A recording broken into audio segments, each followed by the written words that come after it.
सभी किसान भाइयों को मेरा नमस्कार। जय जवान जय किसान। किसान भाइयों, अब वक्त आ चुका है हमारे गेहूं की तुलाई का। गेहूं तुलाई केंद्रों पर भी सारी तैयारियां हो चुकी है। बस अब एसएमएस का इंतज़ार है। जैसे जैसे किसानों के एसएमएस आएंगे और वैसे वैसे किसानों के नंबर लगते जाएंगे।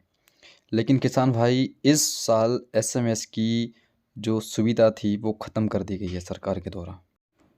पिछली साल की भांति इस वर्ष एसएमएस किसी भी किसान भाई का नहीं आएगा। इस साल गवर्नमेंट ने नया बदलाव किया है और इस बदलाव में स्लॉट बुकिंग के माध्यम से किसानों का तुलाई का कार्य जारी रहेगा। कुछ किसान भाइयों को तो इसके बारे में जानकारी होगी और कुछ किसान भाइयों को इसके बारे में जानकारी नहीं होगी। तो अभी हम चर्चा करने वाले हैं स्लॉट बुकिंग पर। आखिर हमें किस प्रकार हमारी स्लॉट बुकिंग करना पड़ेगा जिससे कि जल्द से जल्द हम हमारे गेहूँ तुलाई करवा सकें।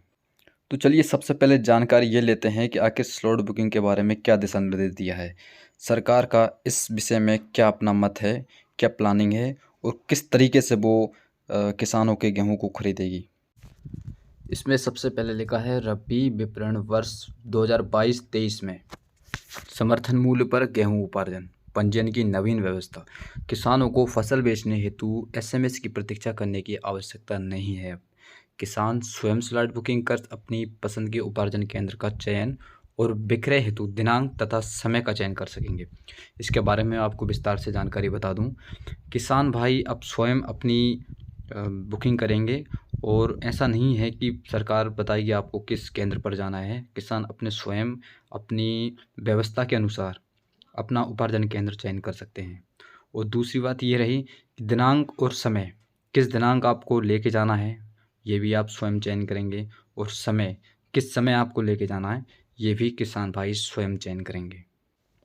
और इसमें आगे लिखा है स्लॉट बुकिंग व्यवस्था नियमानुसार रहेगी। इसमें जो स्लॉट बुकिंग की जो प्रक्रिया है इसमें कुछ नियम रहे हैं, इसके नियम के ही हिसाब से तुलाई का कार्य जारी रहेगा। इसमें लिखा है दिनांक 23 मार्च से mpe-uparjan.nice.in पर स्लॉट बुकिंग की व्यवस्था चालू रहेगी। ये गवर्नमेंट ने वेबसाइट दी है, इस पे जाकर किसान स्वयं अपना पंजीयन स्लॉट बुकिंग कर सकते हैं।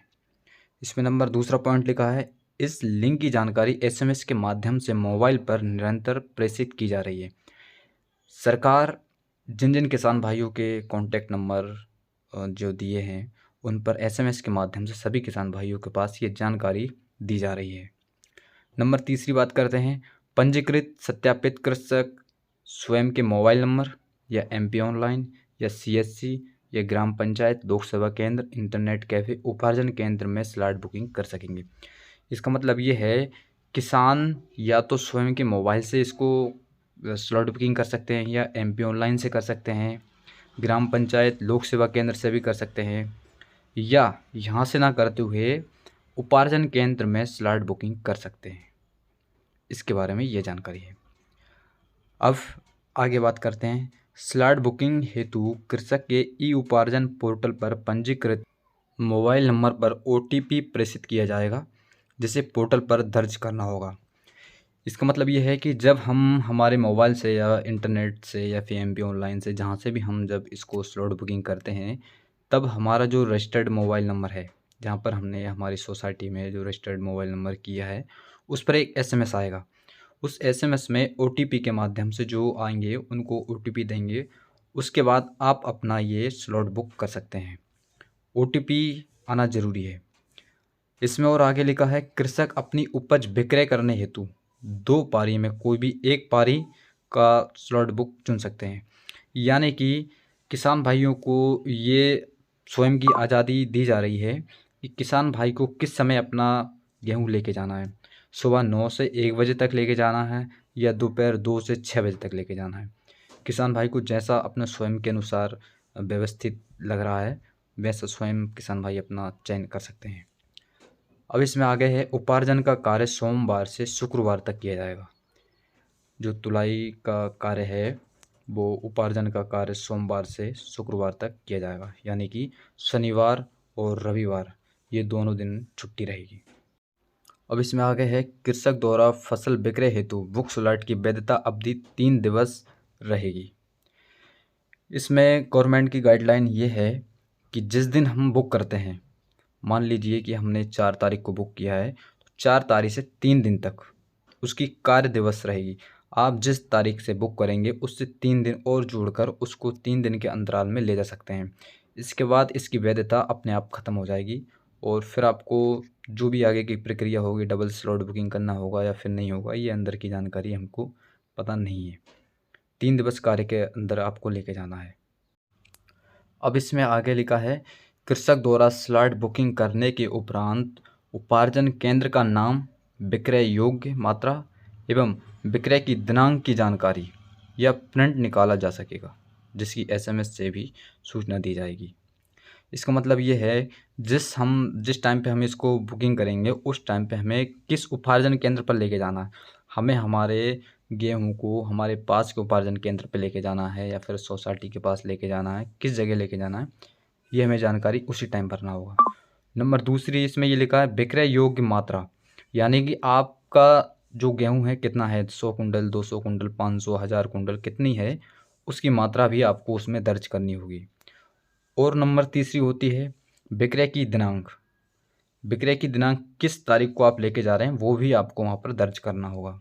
इसका आप प्रिंट भी निकाल सकते हैं। अगर प्रिंट ना निकालते हैं तो जो आपके फ़ोन पे एसएमएस आएगा उसकी भी उनको जानकारी दे सकते हैं।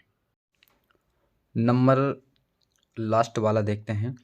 इसमें लिखा है, कृषक द्वारा विक्रय की जाने वाली संपूर्ण उपज की स्लॉट बुकिंग एक समय में ही करनी होगी। आंशिक स्लॉट बुकिंग, आंशिक विक्रय नहीं किया जा सकेगा। इसका मतलब किसान भाइयों ये है, आप जब स्लॉट बुकिंग कर रहे हैं तो आप ये ना करें कि आपका 100 कुंटल गेहूँ निकला है, वहाँ की आधा गेहूँ नहीं निकला है, तो आप सोच रहे हैं कि जल्दबाजी में हम इसका स्लॉट बुकिंग कर देंगे, वहाँ की जो गेहूँ निकलेगा उसको डबल से कर देंगे। सरकार ने इसमें डायरेक्टली कहा है, सिर्फ आप एक बार स्लॉट बुकिंग कर सकते हैं, उसमें ही आपका जब सारा गेहूँ है उसी टाइम पे आपको तुलवाई करवाना होगा। इससे बार बार नहीं होगा, इसलिए जब अपना गेहूँ का पूरा निकल जाए इसके बाद ही अपन अपना स्लाइड बुकिंग करवाएं। चलिए अब स्लाइड बुक करके देखते हैं कौन सी साइट पे क्या करना पड़ेगा और कैसे स्लाइड बुक होता है। चलिए देखते हैं। चलिए अभी आपको हम दिखाते हैं किस प्रकार हमको स्लाइड बुक करना है। हमने यहाँ पर डाला है www.mpeuparjan.nice.in 2022-23। जो सबसे पहले हमें वेबसाइट दिख रही है हम इसको ऊपर क्लिक करेंगे। इसके ऊपर क्लिक करने के बाद हम यहाँ पे डेस्कटॉप साइट कर लेंगे। अभी यहाँ पर हमको ये दिख रहा है तीसरे नंबर पे सबसे पहला आया है किसान पंजीयन आवेदन सर्च। नंबर दूसरे नंबर पे आया है सहायता और नंबर तीसरे पे आया है किसान लॉगिन स्लॉट बुकिंग। तो हमें स्लॉट बुकिंग करना है, हम इसके ऊपर क्लिक कर देंगे। अभी इसमें जो जानकारी आई है वो यहाँ पर हमको सबसे पहले ज़िला चुनना है, हम किस ज़िले से हैं। तो चलिए हम ज़िला चुन लेते हैं। यहाँ पर हमने भोपाल ज़िला चुना है। किसान कोड, हमको यहाँ पर किसान कोड की जानकारी देना है। हमारा किसान कोड क्या है, जब हमने पंजीयन करवाया है तब वहाँ पर हमारा पंजीयन में किसान कोड की जानकारी है और हमारा किसान कोड लिखा हुआ है, उसको आप यहाँ पर डालेंगे। जिसके बाद में ये कैप्चर दिख रहा है। अभी इसमें कुछ टेक्निकल समस्या आ रही है, साइट अंडर मेंटेनेंस, तो अभी इसमें नहीं खुल रहा है। जैसे ही खुलता है हम आपको अगली वीडियो के माध्यम से पूरी जानकारी देंगे इसकी। चलिए देखते हैं आखिर हम अपना किसान कोड कैसे देख पाएँ, तो उसी को ऑनलाइन अपन देखते हैं। हम पुनः mpeuparjan की वेबसाइट पर जाएंगे और इसमें जो सेकंड नंबर पे वेबसाइट है इसके ऊपर हम क्लिक करेंगे। इसके ऊपर क्लिक करने के बाद सबसे पहले ज़िला चुनने के लिए हमको दिखाई दे रहा है, यहाँ पर हम भोपाल ज़िला।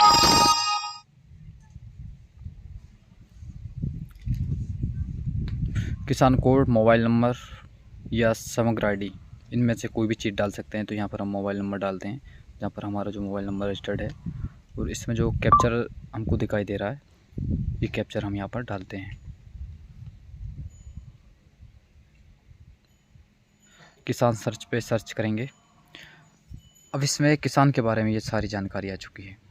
जिस भी किसान भाई ने पंजीयन करवाया है उनकी सारी जानकारी आ चुकी है, समग्र आईडी, मोबाइल नंबर, जिला, तहसील, ग्राम और बैंक के लिए इसमें बताया है कि जिसमें भी आधार है वो, और अपना किसान कोड, ये सारी चीज़ें इसके अंदर है।